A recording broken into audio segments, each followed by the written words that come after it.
is the Bloody Disgusting Podcast Network.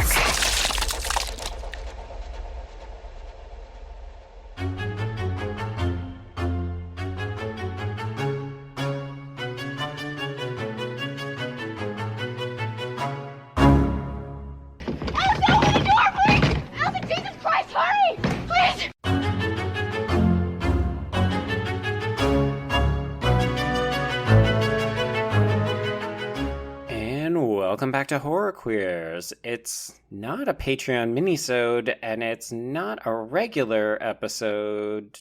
And I'm Joe? And I'm Trace, and I think you're just trying to say that it's a regular minisode. I think that's what you're trying to say, which we don't really do, but we are making a special exception this time. Yeah, because we've got the person who created one of our favorite all-time camp classic television shows, as well as the person who co-wrote literally the film that we died gagging over all last year. So, Eric, we're basically welcoming you back because we have questions and we want to talk to you about Ringer and the Perfection. Ask away. Okay, we don't actually have questions. We just want to have a conversation. Let's spill the tea. Okay, no. Okay, so listeners, sorry, we're gonna do the Ringer. We're gonna do Ringer first because that's just amazing. Yeah. And if you didn't watch that and you want to hear about the Perfection instead, then I don't know, press that forward 15 seconds button a couple times. So, okay, Ringer. First of all, Eric, I have to tell you, I am so upset that we did not get a second season. I mean, I'm sure you are because it's like, your livelihood and all. I am too. We were all devastated, truly. So my big question, though, is this. So the show premiered and it didn't... Oh, sorry. Listeners, if you don't know, Ringer was a show on the CW with Sarah Michelle Gellar where she was twins and one of them faked her own death and she was a huge cunt named Siobhan. And it was nutty. It's really famous for this really bad CGI boat scene in the pilot. Yeah, which is so unfair because this is back in the day when there was like 22 to 24 episodes in an entire season, and people wrote off the show based on bad CGI in the pilot. Like, get over yourselves, people. And I don't admittedly know how, especially TV, how that works, how quickly y'all are writing in terms of like what's airing and whatever. There was a change about, I feel, a third of the way through the season where it's like the show really kind of realized how campy it was, absurd it was, and we should just lean into the ridiculousness of it. Yes. Was it critical feedback that kind of led y'all to go that way, or was that more of a natural process? Because I will tell you that I think the first third's fine. Like, when I was watching, I was like, okay, I'm sticking with this for Sarah Michelle Gellar, obviously. But man, once that, like, you get through the first third of that season, it is just a fucking delightful bonkers shit show. It's so fun. Well, I mean, the answer to that is honestly twofold. One is, like, anytime you do a TV show, like, it takes a while for you to find your footing, right? Mm-hmm. So, like, you shoot the pilot and then you hire a writer's room and now you are, delegating different scripts to different writers and everybody is trying to learn the tone and the characters' voices and all that stuff. So, in part, that's what was happening. But the bigger part was... So when Nicole and I had written Ringer, we had written it on spec, which means like we just wrote it for shits and giggles, and then we ended up selling it. Like, we didn't think anyone would ever make the show. Like, we just wanted to write like what we would watch on TV. Mm-hmm. So anyway, we wrote this, and at the time, it was CBS that picked it up. It was supposed to be a CBS show. Yes. Which would have been terrible. Such a bad fit. Right.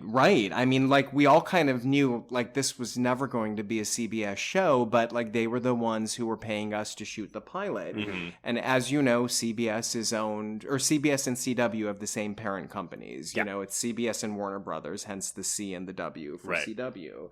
So anyway, when we got kind of, like, shuffled over to CW... we had a showrunner at the time that was basically kind of put on the show, like an arranged marriage, if you will. Oh, no. Because Nicole and I, we hadn't run a show before, and they wanted to make sure that somebody could kind of like oversee us and balance budgets and all that stuff. Like you're just basically thrown into like the deep end of a pool and you're told swim, even if you don't know how to swim. So they give you a showrunner who is seasoned and can kind of help you kind of navigate the waters a little bit. we did not get along with the showrunner. And I think by the time we got to episode 5 or 6, there was a giant blow up between us. And I basically said, you're not hijacking the show. I'm overseeing all of the scripts, all of the writing, and it's going to pass through, my computer as the last pass before we shoot it. Mm-hmm. So at that point, I just kind of wanted the show to become what it was always intended to be. And kind of by this power play, I was able to, solidify the show that Nicole and I wanted to make and write and shoot. And that's why there was kind of somewhat of a tonal shift around episode 5 or 6, because that's when Nicole and I just kind of asserted ourselves and just took over the writing at the very least. Now, I'm looking at the cast list. So people, if you haven't watched the show, so you've obviously got Sarah Michelle Gellar. This is her big return to television after Buffy. She's been off television for quite some time at this point. Filling out the cast, we've got Ian Grufford from the Fantastic Four movies, Nestor Carbonell from Lost, Zoe Deutsch in an early role. We've got Mike Coulter before he joined the MCU as Luke Cage, Justin Browning, Jason Doring, Jamie Murray from Dexter Season 2, Andrea Roth. Ooh, I forgot she was in it! The cast is fantastic. And then... Wait, I was going to say, when it starts getting more ridiculous, the names of the characters would get really funny. I swear to God, my husband and I still say Badaway Makawi, all the time. Oh my God. Yeah, I know. I mean, I think I just Googled Native American names. We knew what tribe we wanted him to be from because it was set in Wyoming. So we were looking for indigenous names in that tribe. And that was one of the names. And yeah. And the actor that played Badaway, Zahn McLaren, I think is his last name. Correct. He could not be a more lovely human being. I know he was recently in Doctor Sleep, right? Wasn't he one of the... Yes. Yeah. Oh, yes. He was, oh my God. He's the one that gets thrown out the car window. Mm-hmm. Yes. Yeah. He's just truly one of the nicest people on the planet, and he always plays a bad guy, which I find hilarious. Of course, So can you tell us what influences you had? When you talk about what you wanted the show to be, and it was something that you and Nicole talked about wanting to see on TV, are you talking about soap operas? Because there are so many cliffhangers. Yeah. I mean, we love soaps. We love kind of neo-noirs. We love, camp. So it was just kind of putting all of that together in a blender, and we love De Palma, that's how Richard Shepard and Nicole and I all bonded initially when we were hiring directors for the pilot. We had met with a bunch of people. We had met with, oh God, now I'm gonna of course blank on everybody's names, but big directors, big feature directors as well as big TV directors. And Richard came in and he's like, so I want to do this cat and mouse sequence from Dress to Kill. And I was like, just stop right there. You have the job. You were yeah. Angie Dickinson in the Museum of, I don't know if it was Mocha or yes, I what think museum. So. Yeah.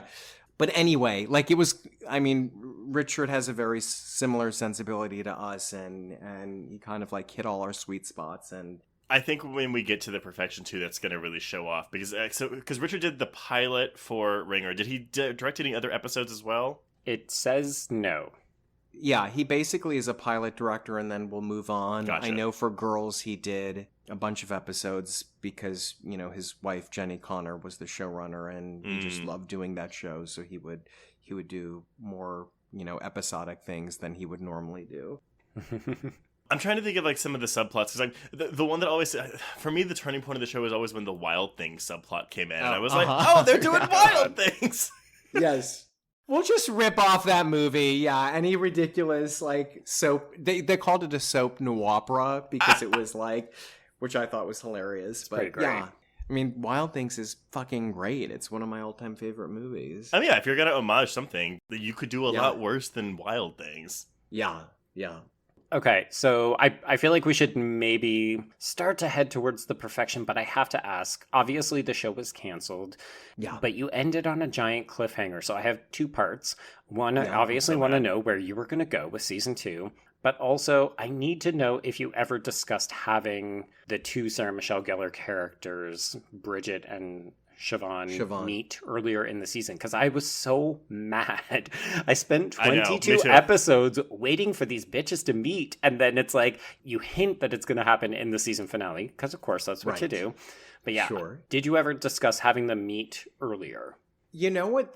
We did, and just the whole season arc had gone through so many different iterations, you guys, because at CBS it was one thing, then at CW it was another thing, and it just kept on evolving and morphing, and sadly that's what you have to do in TV, just kind of roll with the punches, because you have a network president saying, I don't want this, but I want that, so you have to suddenly basically scrap, your blueprints and come up with something completely new. Right. And ironically, the first way that we had envisioned the series and we had pitched it was each season would have been from a different twins perspective, where season 1 was all Bridget, and you didn't even find out that Siobhan was alive until the end of season 1.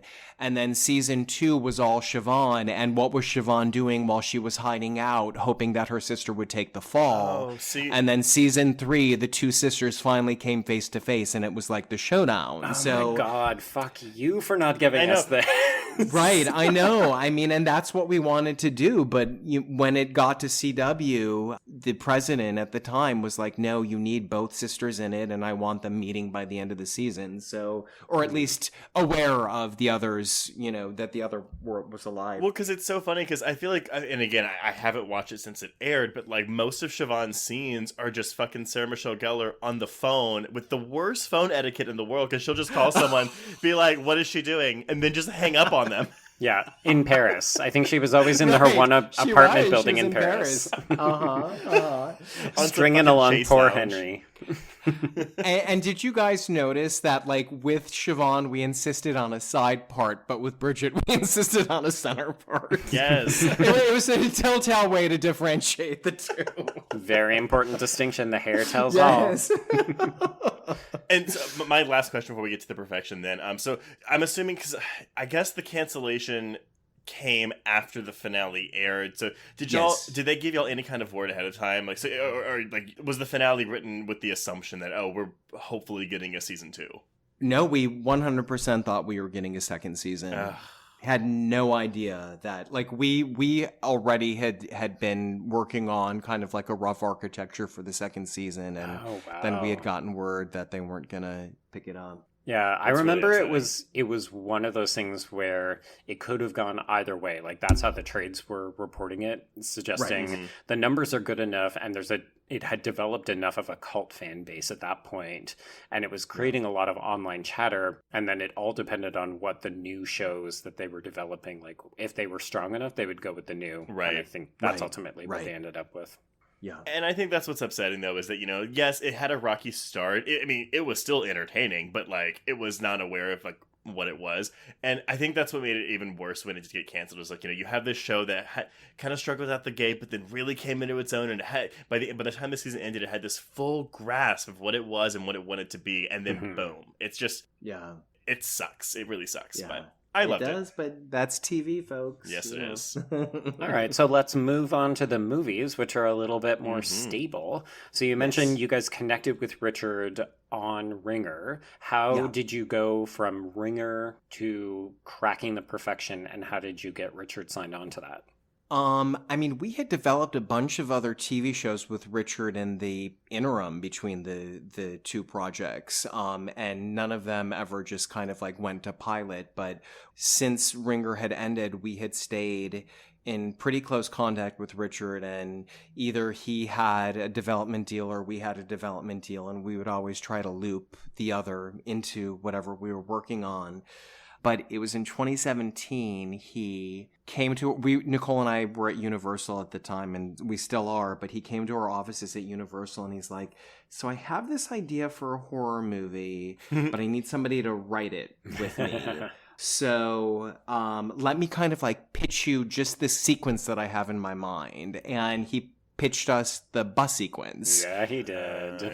Literally, the nucleus for the movie was that. Like, none of it was a con. None of it was other than two people on a bus in a foreign country. And this actually happened, Richard, I believe, in Mexico. So this was kind of like building off of that incident and how awful it was just getting sick in another country where you don't speak the language and you're kind of marooned on this bus in the middle of nowhere. So universal. Yeah, it's, I mean, awful. That sequence to this day, like, I watch it and I get heart palpitations because it's so visceral and intense, and it's very upsetting for me. Out of any sequence in the film, that to me is the roughest to watch. Mm-hmm.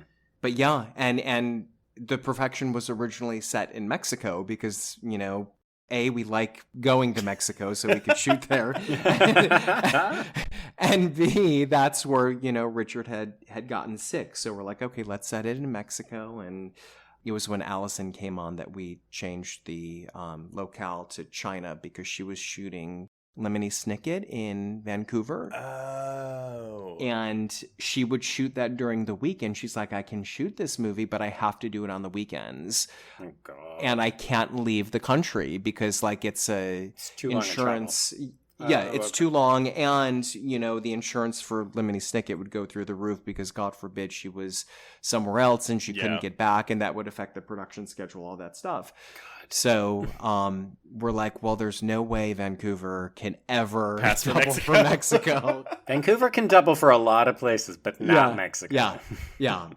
And Nicole's like, what about China? And that's how that became the setting. That's actually fascinating, though, because I feel like there's a lot of movies where you can tell, like, oh, this clearly wasn't a script first. Like, this scene is the first thing that came, and then they wrote the script around it.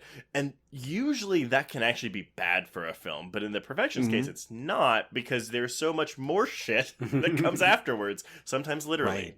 Right. So how did you end up breaking this film? Because, I mean, I know as critics, one of the things that we really struggled with is how do we talk about this movie without giving things away? Because obviously you don't want to give away big twists, but part of the big selling feature of the film is that it's like 3 fucking films in one. Yeah. It was just Richard, Nicole, and I in our office at Universal, and I don't know if he's ever said this before, but we actually broke a different version of The Perfection and threw that away, and then we broke the second version, which is the version that we shot. Okay, and now wait, pause. Sorry, you're going to tell us what the first version was. I mean, honestly, it was just like strictly a Contagion film. Like, it was the bus sequence, but it was full on Contagion. They were like Doctors Without Borders. They were in Mexico. And, you know, somebody on the bus gets really, really sick with like this virus that basically turns them into a zombie. And I remember the big twist, like, this is so ridiculous and I can't believe that we actually broke a whole movie around this. But I mean, again, it was right after Trump had gotten elected and, you know, he was peddling in xenophobia and, you know, everybody on the outside is the enemy and we need a wall to contain, you know, civility.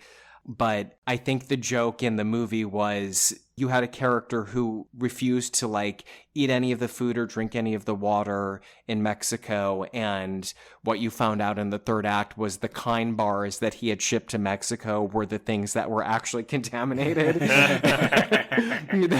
The energy bars that he was eating throughout the whole movie is what turned him into the zombie. So yeah, believe it or not, that was the first version and we threw that away, thank God.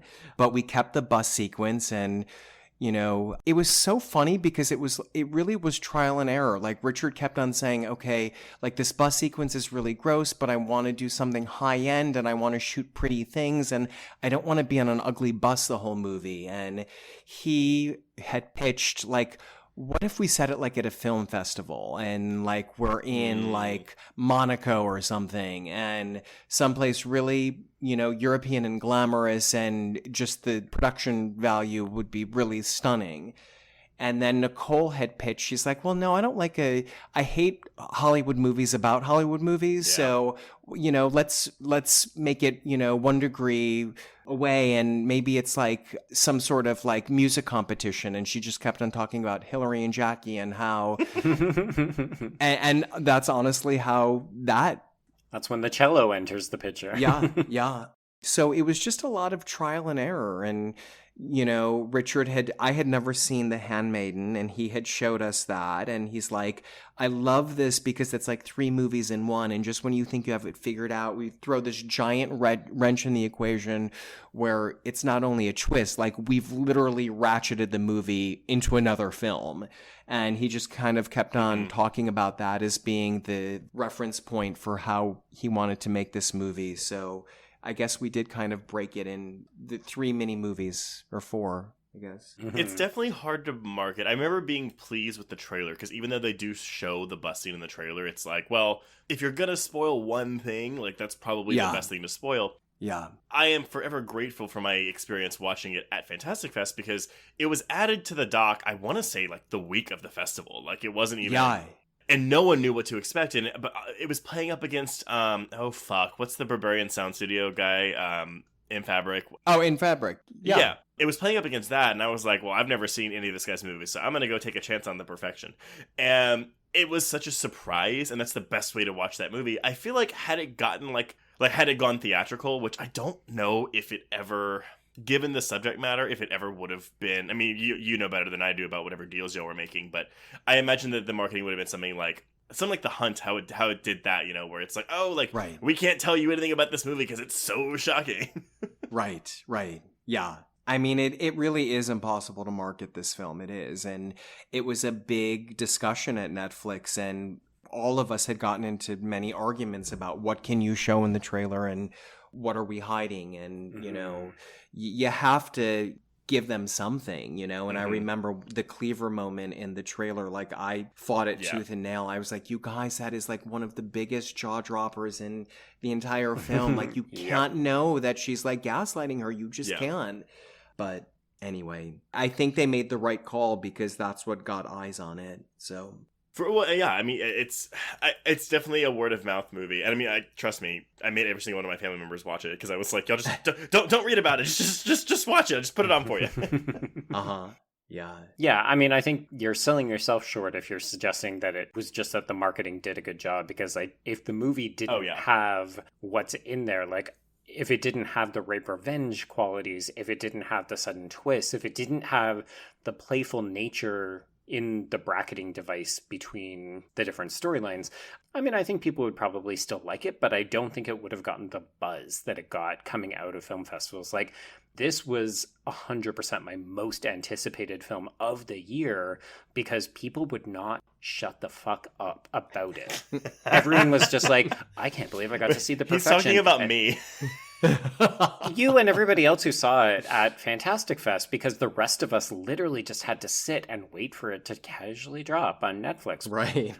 Well, yeah, because it didn't have a distributor at the festival. Yeah. I'm not going to rail on Netflix. I think it's doing valuable work in making sure that certain types of films get seen. I don't know what this film would have done had it gone theatrical. Like, I appreciated being able to have crazy reactions along with everybody else online that day. But... Right. It plays so well in a theater, though. Like, to see that movie with a crowd, it's like, oh, it's one of a kind. Yeah, like I got to sit here on the couch and watch it with my husband playing a video game and looking at it over the corner. Every time I would be like, holy shit, what the fuck? What is going on? What? Yeah. I mean, it's a double-edged sword. Like, by doing a film or having Netflix release your film, you're guaranteeing eyeballs, but at the same time, you're robbing audiences of a theatrical movie experience. And, I think you could have made a case for either way, whether it would have, been a success or failure in with a theatrical release. So, yeah. So can we talk a little bit about your cast? Sure. But yeah, like, how did you end up getting Steven Weber and Logan Browning and that kind of stuff? Well, Steven is a very good friend of Richard's. So that's how that happened. They had been looking to do something together, or maybe they had done something in the past, but it had been a while since they worked together. And And I remember when we had written the part of Anton, like Richard had brought up Steven, and I was like, he's a great actor, but God, do you think he could do this? Like, I'm used to him from being on Wings, right? I mean, like, he, for whatever reason, is the last person I would have thought, could have pulled this off. But he is so fucking good in this movie and is so creepy. And that moment where he turns when he's with Allison, when she basically said, I was protecting her from you. And just that look in his eye is just so chilling. And he's so good in this movie. Mm-hmm. And Logan is too. I mean, she's incredible. I mean, the three leads, couldn't be nicer and couldn't have done a better job in this film. Oh, it's a trifecta for sure. Yeah. They're all really, really good. Very happy. Joe, do you have any more? I have one more. Okay. And then we'll let you go. Again, I'm always curious with endings.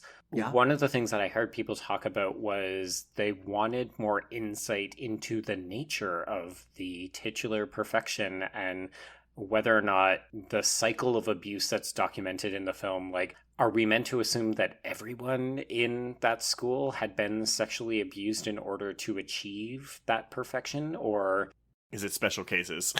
Yeah, I mean, what we had meant to illustrate was anyone who was talented enough to play downstairs in the chapel, that's when, they would endure the abuse. So anyone that was practicing upstairs, like in the kind of group classes, he wasn't abusing, but it was only when the special students who really showed promise, he would go downstairs and he and Thais and Jeffrey, would teach those girls in the chapel and use certain techniques to get them to rise to the occasion, if you will. It's just so interesting because the more I think about it, the more I can see elements of like folk horror in the way that the chapel is set up and the way that they treat it almost like a religious deity. But then obviously, you referenced The Handmaiden. We talked in the main feed a little bit about murders.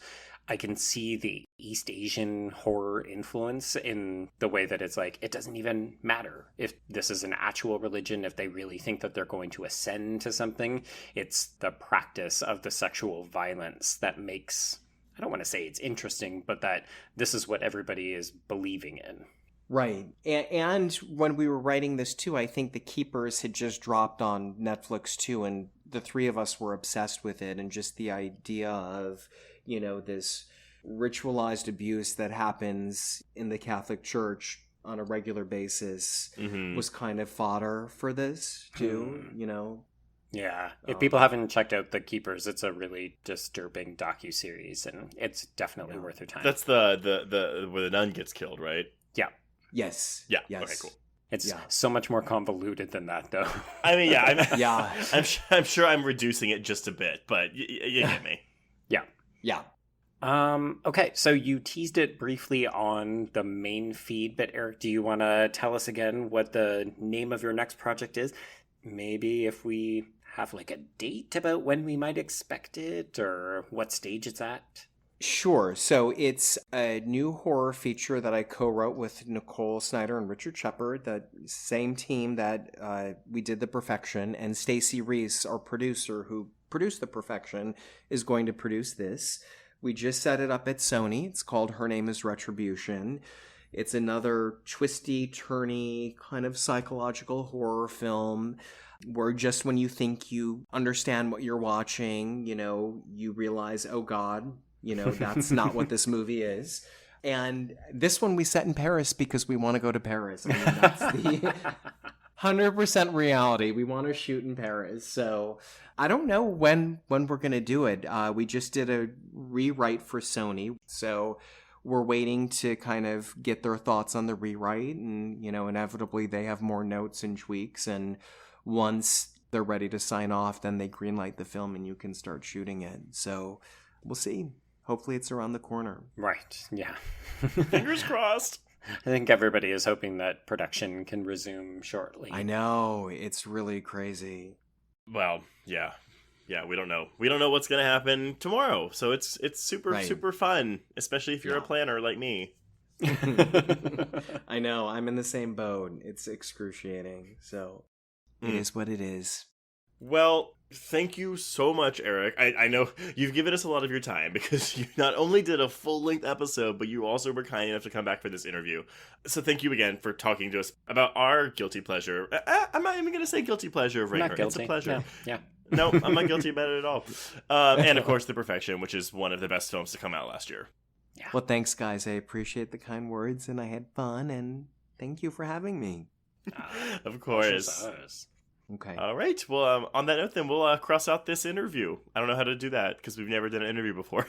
This is true. Yeah. So we'll just cross out horror queers. Okay.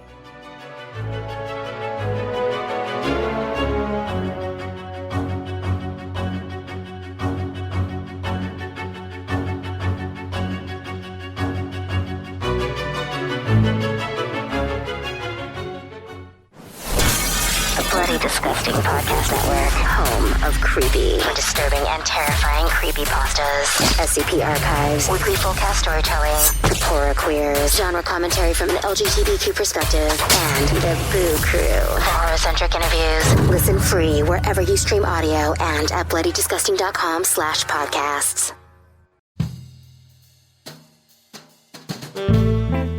Get in, losers. This is the Lady Killers, a Feminine Rage podcast. I'm Jen. I'm Sammy. I'm Rocco. And I'm May. Our podcast is a tribute to the female-identifying killers in horror and more. Each episode will feature us, your Supreme Court of female murderers, discussing our favorite lady killers, from your Julias and Jennifers to your Carries and Christines. We'll tell her story, decide if it's good for her horror, and answer the most important question of all: would we die for her? Join us on Thursdays as we pull on our sweaters, snatch our ice picks, sharpen our scissors, and honor the lady killers who live on the silver screen. No boys were harmed in the making of this podcast. Yet.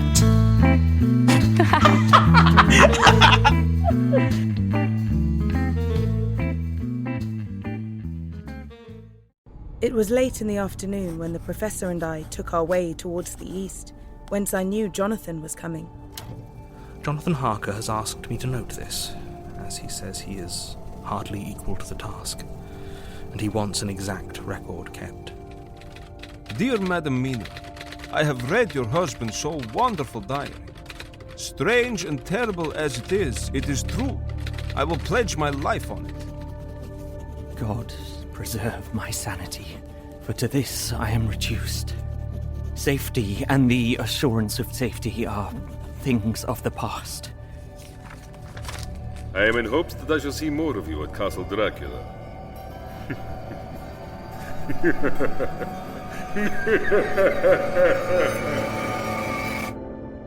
Listen to Regarding Dracula wherever you listen to podcasts, or find us online at bloody.fm.